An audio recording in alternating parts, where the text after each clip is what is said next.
Ting simula ng umaga ng mga balitang dapat nating malaman sa 774 Balita Ngayon. 774 Balita Ngayon. 30 minutong pag-uulat ng mga impormasyon at mga pangyayari sa loob at labas ng bansa. 774 Balita Ngayon. Kasama ang buong pwersa ng 774 News Team. 774 Balita Ngayon. Sa himpilang pinagkakatiwalaan sa balita at serbisyo publiko. DWWW 774, your ultimate news and music radio. At ngayon, narito ang inyong mga tagapagbalita. 774 Balita Ngayon.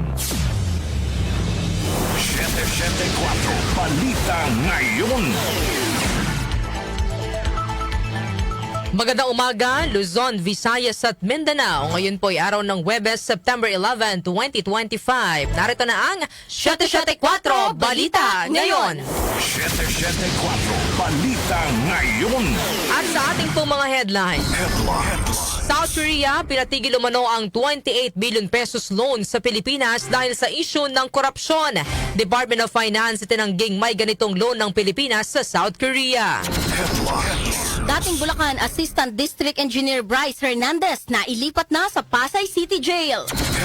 Cavite 4th District Congressman Kiko Barzaga kumalas sa National Unity Party matapos siyang pagbintangang kumakalap ng lagda para mapatalsik si House Speaker Martin Romualdez. Barzaga naniniwalang dapat maimbestigahan rin si Romualdez hinggil sa umano'y anomalya sa flood control project. Ako Bicol Party List Representative Zaldico, isa umano sa mga mastermind sa maanumalyang flood control projects ayon kay Baguio City Mayor Benjamin Magalong. Senador Francis Escudero pagpapaliwanagin ng COMELEC hinggil sa natanggap na campaign contribution sa isang kontraktor. DOJ naglabas na ng sabpina laban kina Atong Ang, Gretchen Barreto at iba pang individual na sangkot umano sa kaso ng mga nawawalang sabungero. Dating Metro News, mag-asawa arestado sa paggawa at pagbibenta ng mga pekeng ID. Sa ating Science and Technology News, Space Flight, pinapabilis ang pagtanda ng human blood-forming stem cells. Sa ating namang lifestyle news, sa bahay sa pelikulang The Conjuring, isusubasta. Para sa ating music trivia, ngayong petsa, nagsimula ang 9 linggong pagiging #1 sa US album chart ng awitin ng The Beatles. Ano ang kantang ito? Alamin. Sa ating namang balitang kakaiba, mag-asawa sa China, naghain ng divorce baka raang hindi magkasundo sa ipapangalan sa kanilang anak. Ang ating po oras, 6:34 ng umaga. Kami po ang inyong tagapagbalita, Darlene Olanyo. At ako po, si Kenny Gacosta. Narito naman ang detalye ng mga balita. 774 Balita Ngayon. Inanunsyo ni South Korean President Lee Jae-myung ang pagpapahinto sa 700 billion won o 28.7 billion pesos infrastructure loan ng Pilipinas dahil umano sa issue ng korupsyon. Sa post sa social media ni Lee, sinabi nitong mabuti na lamang at hindi pa nasisimulan ang proyekto kaya wala pang pondo na nagagastos kabilang na ang mula sa Economic Development Cooperation Fund o EDCF. Samantala, nilinaw naman ng Department of Finance na walang umiiral na 28 billion pesos Official Development Assistance o ODA loan mula sa South Korea. Sa kabila nito, tiniyak ng DOF sa bilateral partners ng Pilipinas na kanilang tatapatan ang tiwala at kumpiyansa na ibinibigay nito sa bansa sa pamamagitan ng full transparency at accountability. Samantala, hiling na witness protection ng mga diskaya tinabla ng Senado. Conde Batak sa report. Tumanggi si Senate President Tito Soto III na lagdaan ang request ni dating Senate Blue Ribbon Committee Chairman Rodante Marcoleta na isailalim sa Witness Protection Program o WPP ang mag-asawang kontraktor na sina Pacifico at Cesara Diskaya. Ang letter request ni Marcoleta ay para hilingin kay Justice Secretary Jesus Crispin Remulla na ilagay sa WPP ang mag-asawa sa gitna ng mga ibinunyag nito sa pagdinig ng Senado tungkol sa mga maanumalyang flood control projects. Git ni Soto, hindi pwedeng makakuha ng proteksyon ng mga diskaya mula sa gobyerno dahil ang mga ito ay maraming nakuha na pera ng taong bayan. Ang dapat muna anyang gawin ng mga diskaya para maging state witness sila ay ibalik nila ang kanilang mga ninakaw at magsabi na ng totoo. Punto ni Soto, ibang sinabi ng mga diskaya sa Senado at pagdating sa Kamara ay iba rin. Tulad anya ng sinabi ni Mayor Vico Soto na kanyang pamangkin, sinungaling ang mga diskaya. Conde Batak ng DWWW 774, your ultimate music radio. May salamat, Conde Bata. 774 Balita Ngayon. Nailipat na kagabi sa Pasay City Jail si dating Bulacan 1st District Assistant Engineer Bryce Hernandez. Sinamahan siya ng mga tauhan ng Police Security and Protection Group, Senate Sergeant at Arms at mga tauhan ng BJMP. Ang paglilipat kay Hernandez sa Pasay City Jail mula sa PNP Custodial Facility sa Campo Crame ay alinsunod sa inaprobahang mosyon sa Senado. Nagmosyon si Senator Jinggoy Estrada na ilipat si Hernandez sa Pasay City Jail na mas malapit sa Senado at ito ay sinugundahan naman ni Senate Majority Leader Mig Zubiri. Agad naman itong inaprobahan ni Senate President Tito Soto III. Majority Leader, I move that we commit Bryce Erickson Hernandez to the Pasay City Jail, Mr. President. I second the motion of the good Any objection? gentleman. Chair is none. It has never been the opposite. He was always under our legal custody. So the motion is to transfer that particular person to the Pasay City Jail. Any objection? Chair is none. Motion is approved. The Sergeant at Arms is hereby directed to transfer Bryce Hernandez to the Pasay City Jail as soon as possible. Bago magkasundo ang mga senador na ilipat si Hernandez sa kulungan, nanindigan sina Senator Rodante Marcoleta at Senator Ronald Bato de la Rosa na dapat i-detain sa Senado si Hernandez. Samantala, balita sa labas ng himpilan, dating Public Works Secretary Manuel Bonoan, kailangang subaybayan ng pamahalaan. Lookout bulletin kay Bonoan, hiniling ng DPWH. Detalye mula kay Gina Mape. Hiniling ni DPWH Secretary Vince Dizon sa Department of Justice na ilagay na rin sa Immigration Lookout Bulletin si dating Public Works and Highways Secretary Manuel Bonoan. Bukod sa dating kalihim, hiniling din ni Secretary Dizon na isama na rin sa ilalabas sa Immigration Lookout Bulletin Order ng DOJ o ILBO si Mayor Rene Maglangke ng Candaba, Pampanga at mga opisyal ng MBB Global Properties Corporation. Kaugnay pa rin ito sa investigasyon sa mga depektibong flood control projects ng pamahalaan sa iba't ibang rehiyon ng bansa. Ang pagpapalabas ng ILBO ay upang hindi maantala ang sinasagawang investigasyon sa mga flood control projects bilang tugon sa utos ng Pangulong BBM na papanagutin ang mga taong maaaring sangkot sa nasabing anomalya. Una na ring humingi ng ILBO sa DOJ si Secretary Dizon upang mamonitor ang kilos ni dating DPWH Undersecretary Roberto Bernardo. Ako si Gina Mape ng DWWW 774, your ultimate music radio. Maraming salamat, Gina Mape. 774 Balita Ngayon. Kinumpirmahan ni Cavite 4th District Congressman Kiko Barzaga na kumala siya sa National Unity Party o NUP at bilang House Assistant Majority Leader. Ginawa ito ni Barzaga matapos siyang pagbintangan na nangangalap ng pirma para mapatalsik si House Speaker Martin Romualdez na kanyang mariing itinanggi. Naniniwala si Barzaga na hindi rin nagustuhan ng iba sa NUP ang kanyang rekomendasyon kay Party Chairman Congressman Ronaldo Puno na wag nang ipagtanggol ang mga kongresista sa isyu ng kapalpakan at korupsyon sa flood control projects. Sa ngayon ay kinukonsidera ni Barzaga ang sarili bilang independent minority member. Naniniwala din si Barzaga na dapat maimbestigahan si Romualdez sa isyu ng maanomalyang flood control projects dahil imposible anyang wala itong alam.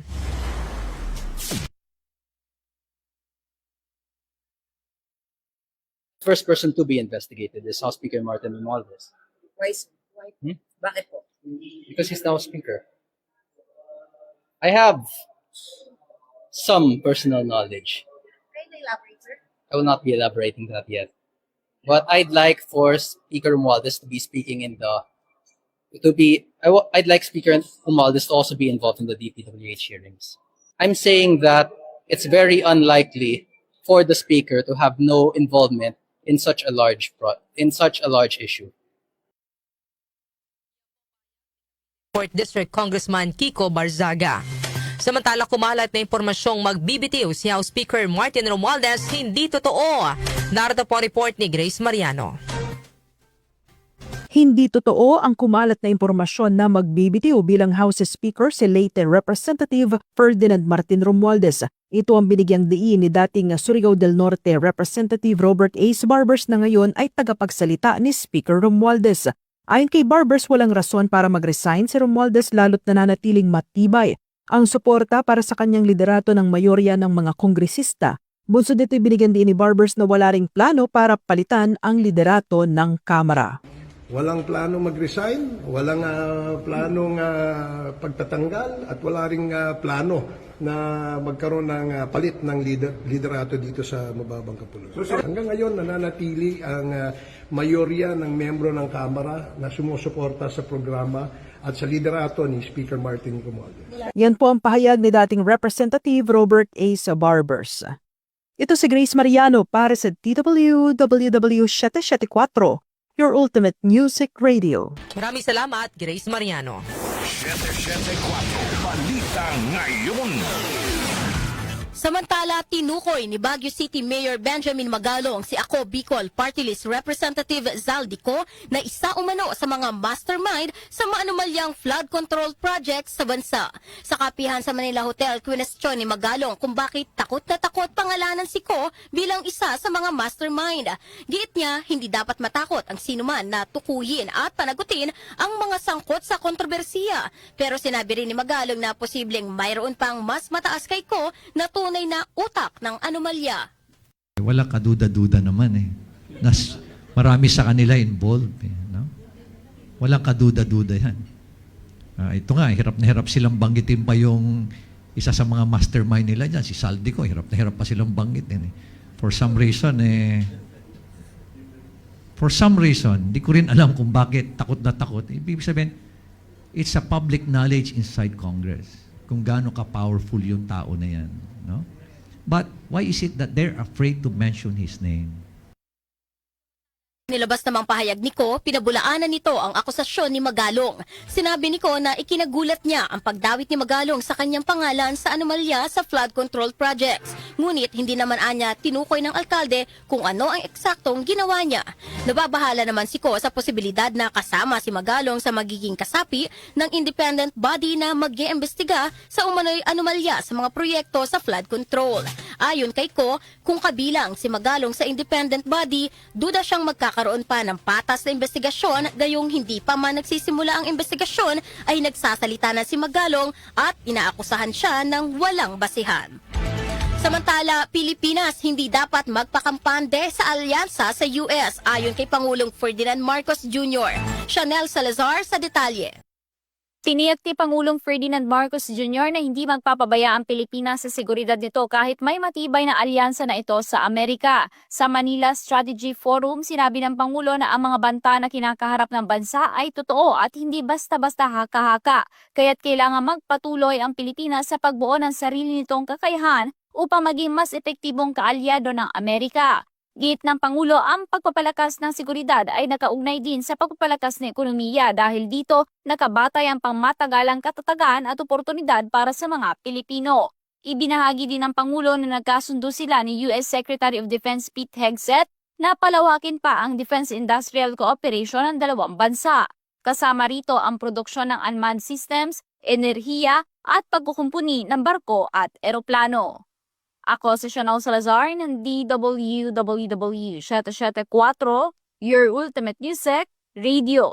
Maraming salamat, Chanel Salazar. 774 Balita Ngayon. Pagpapaliwanagin ng COMELEC sa Senador Francis Escudero kaugnay sa pagtanggap nito ng 30 million pesos na campaign funds mula sa contractor ng Centerways Construction and Development Incorporated na si Lawrence Lubiano. Ayon kay COMELEC Chairman George Garcia, mag-i-issue na sila ngayong araw ng show cause order kay Lubiano para pagpaliwanagin tungkol sa pagbibigay niya ng pondo para sa kampanya noon ni Escudero at kung bakit hindi siya dapat sampahan ng kasong election offense ng komisyon.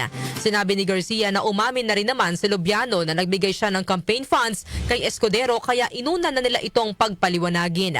Pagkatapos si Lubiano ay sunod na i-issuehan ng show cause order si Escudero at pagpapaliwanagin tungkol sa pagtanggap ng donasyon noong halalan. Susulatan na natin, papasyokos namin ang lahat ng mga contractors At after ma-showcase namin ng contractors, showcase naman yung mga kandidato na binigyan na kinabang doon sa donations or contributions. So yung kauna-unahan po namin susulatan ay yung mismong contractor na yon na umamin mismo sa House of Representatives na siya ay nagbigay ng 30 million pesos. So unahin po namin yung Kung ang isang opisyal ay mapatutunayang lumabag ay maaari itong sampahan ng kasong election offense na may parusang 1 hanggang 6 na taong pagkakakulong at perpetual disqualification sa pag-upo sa public office. Ilang senaryo sa pagtama ng The Big One, tampok sa third quarter nationwide simultaneous earthquake drill ngayong araw. Angel Garcia sa report. Itatampok ngayong araw sa third quarter nationwide simultaneous earthquake drill ay ilang senaryo ng pagtama ng The Big One o magnitude 7.2 na lindol sa Metro Manila, Central Luzon at Calabarzon. Gaganapin ang ceremonial pressing of the button alas 4 ng hapon sa Campo Aguinaldo. Kasunod ay isang full-scale exercise sa 5th to 5th Engineering Combat Battalion Training Area sa libingan ng mga bayani sa Taguig.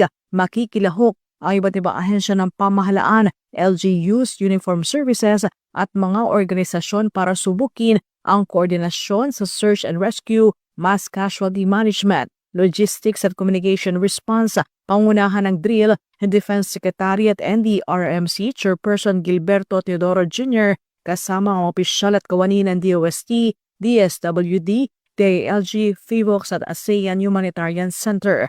Ayon sa Office of Civil Defense, mahalaga ang regular na pagsasagawa ng earthquake drill, pagsunod sa building code at mas matibay na koordinasyon para palakasin ang kahandaan ng bansa sa posibleng pagtama ng malalakas na lindol. Kasunod dyan, hinihikayat ng OCD ang publiko na aktibong makilahok sa sabayang earthquake drill. Angel Garcia ng DWWW 774, your ultimate music radio. Maraming salamat, Angel Garcia. 774 Balita Ngayon. Samantala, naglabas ng sabpina ang Department of Justice o DOJ laban kina Atong Ang, Gretchen Barreto at iba pang individual na sangkot sa kaso ng mga nawawalang sabungero. Bukod kina Ang at Barreto, nag-issue rin ng DOJ ng mga sabpina laban kay dating hepe o sa dating hepe ng National Capital Region Police Office na si retired Police General Jonel Estomo at sa 18 iba pang pulis. Maging ang whistleblower na si Julie Dondon Patidongan at kapatid niyang si Ella Kim ay makakatanggap rin ng sabpina. Ayon kay Prosecutor General Richard Fadulyon, ang mga sabpina ay may kaugnayan sa preliminary investigation sa mga reklamong multiple murder, kidnapping with serious illegal detention at iba pa. Itinakda ang unang pagdinig sa susunod na Huwebes, September 18. 774 Balita Ngayon. Metro News. Sa ating pong Metro News, samot-saring pekeng government IDs at dokumento ang nasamsam ng PNP Anti-Cybercrime Group sa ikinasang operasyon sa Valenzuela City. Ayon kay PNP ACG Director Police Brigadier General Bernard Yang, ipinatupad ng Northern District Anti-Cybercrime Team ang warrant to search, seize and examine computer data sa bahay ng mag-asawang suspect na kinilala sa mga alias na Chippy at Kay. Mahigit 200 piraso ng TIN, PhilHealth, Pag-ibig at National ID ang na-recover, kabilang din ang mga peking PhilPost, driver's license, PRC ID at iba pa. Ibinenta ng mag-asawa ang mga peking dokumento sa halagang 40 pesos hanggang 1,000 pesos at dinadala pa sa kanilang mga parokyano gamit ng delivery service. Depensa ng mga suspect, nagpiprint at naglalaminate lamang sila pero hindi sila ang gumagawa ng mismong peking ID. Naharap ngayon ang dalawa sa kasong paglabag sa falsification of private individuals and use of falsified documents at Cybercrime Prevention Act of 2012. Foreign exchange rates. Narito na ang update sa ating foreign exchange rates. Ang palitan ng piso kontra dolyar ay nasa 56 pesos and 80 centavos. Nasa 66 pesos and 53 centavos naman ang palitan ng piso kontra euro. Habang ang British pound ay nasa 76 pesos and 86 centavos. Ang palitan naman ng piso kontra Saudi Riyal ay nasa 15 pesos and 14 centavos. Habang ang Japanese yen ay nasa 39 centavos. Lotto results.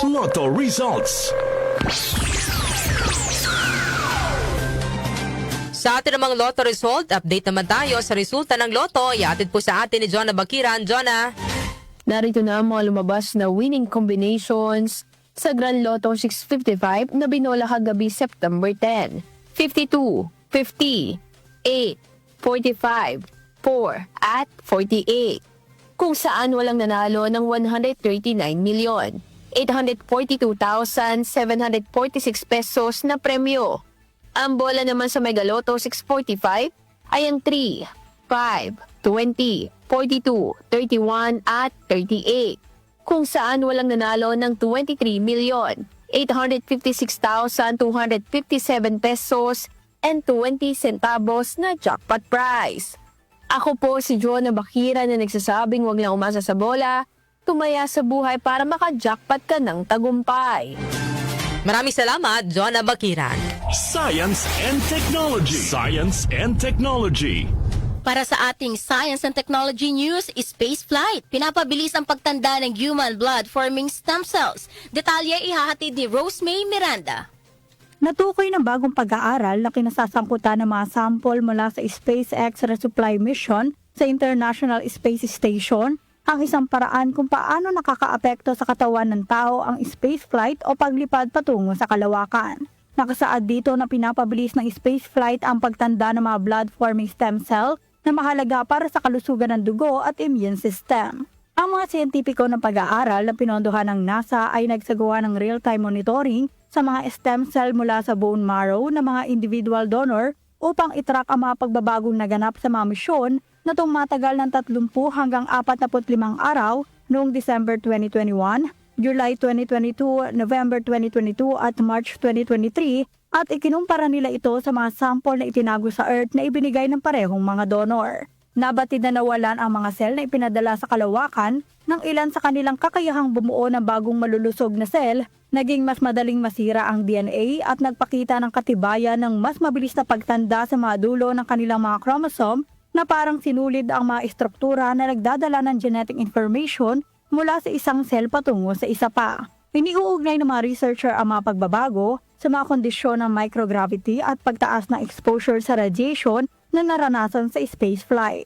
Ang mga pinag-aralan na cell na tinatawag na human hematopoietic stem at progenitor cells ay ang lahat ng blood cells sa bone marrow na malambot at matabang tissue sa loob ng mga buto, kabilang ang mga red blood cell na nagdadala ng oxygen, immune system white blood cell na lumalaban sa mga impeksyon, at mga platelet na namumuo sa dugo. Maaaring mabawasan ang kakayahan ng katawan na i-repair ang nasirang tissue kung magkaroon ng dysfunction sa mga nabanggit na cell, gayon din na maaari nitong mabawasan ang pagbabantay ng immune system laban sa cancer, mapababa ang kakayahang labanan ang mga impeksyon, at mabawasan ang lifespan ng isang tao. Sinabi ni Dr. Catriona Jamison, senior author ng pag-aaral, professor ng medisina sa University of California, San Diego School of Medicine, at director ng Sanford Stem Cell Institute ng Universidad, na maaaring makatulong ang pag-unawa sa mga pagbabagong nararanasan ng mga blood-forming stem cell sa paggabay ng mga paraan upang maprotektahan ang mga astronaut mula sa mga epekto ng mga pangmatagalang misyon nito sa kalawakan,